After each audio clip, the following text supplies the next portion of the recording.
Salut, c'est Thibaut alias Exploration Nomade pour les Carnets de Voyage podcast. Avec cet épisode, je démarre une nouvelle saison 2 pour vous présenter les portraits et initiatives de notre territoire.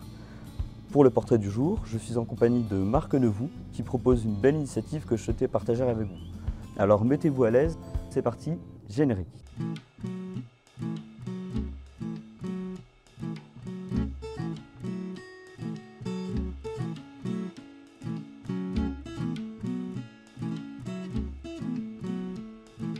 Bonjour Marc. Bonjour Thibaut.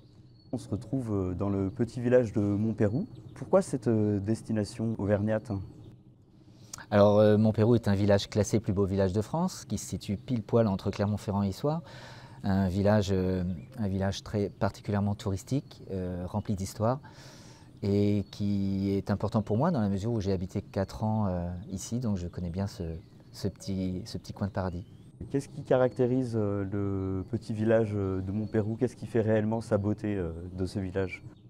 Alors incontestablement, la pierre de toutes ces maisons, c'est de l'arcose. L'arcose est une pierre sablée qui est issue principalement de la carrière qui est à Montpérou, à l'entrée du village. Et absolument toutes les maisons de Montpérou sont en arcose, ainsi que beaucoup d'édifices religieux comme l'abbatiale d'Issoire. Ça donne un petit côté méditerranéen et ça contraste fortement avec la pierre de Volvic de Clermont-Ferrand. À propos de ce côté méditerranéen, il y avait une autre particularité de Montpérou aussi. Oui, on l'appelle, on avait tendance à l'appeler en tous les cas il y a quelque temps le petit Nice de Clermont-Ferrand parce que c'est un peu en hauteur et que c'est un petit village de poupées. Donc voilà, ça peut faire penser à l'arrière-pays niçois. Si on retourne un peu plus par rapport à votre initiative, quel est votre parcours, quelle est votre activité aujourd'hui ? Qu'est-ce qui vous pousse à faire ce métier ? Alors donc je suis auteur de guide touristique et créateur de contenu, donc principalement rédacteur, photographe et community manager. Donc je travaille à la fois pour une maison d'édition qui s'appelle Christine Bonneton, voilà, qui a comme mission de valoriser les territoires, ce qui me va très très bien. Je suis quelqu'un de curieux. J'aime partir à la découverte, me perdre dans les territoires, dans les villes, dans les villages, dans les capitales. Et j'aime surtout rencontrer les gens. Voilà, et je pense notamment aux petits producteurs, aux éleveurs, aux agriculteurs. C'est eux qui façonnent les territoires, qui ont écrit leur histoire et qui nous permettent de mieux comprendre leur évolution aussi. Quels sont vos projets pour l'avenir plus ou moins proche ?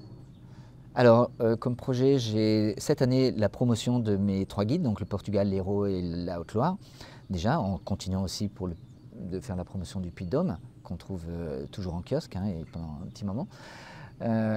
Ensuite, j'ai des projets personnels d'écriture, des romans, des fictions.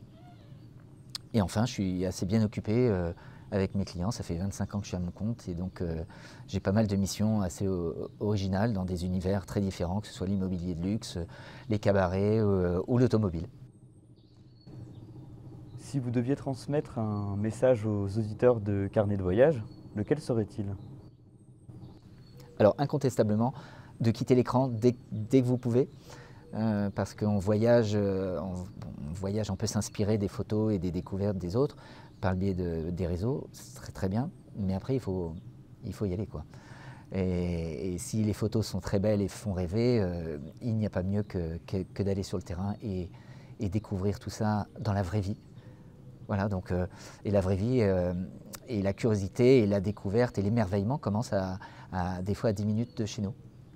On a pu le voir notamment, je fais une petite parenthèse, mais on a pu le voir notamment quand on avait, dans un passé relativement proche, quand on avait des limitations de déplacement, que finalement on pouvait tout à fait profiter de nos régions et sans faire des kilomètres et des kilomètres, juste à 10-20 minutes de chez soi, trouver des petites pépites comme ici aujourd'hui au village de Montpérou.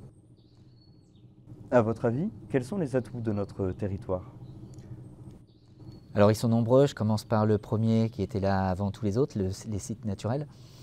Voilà, donc l'Auvergne c'est 4 départements, bien que nous ayons la chance d'avoir la chaîne des Puys, Faille de la Limagne, le Pariou, le Puy-de-Dôme.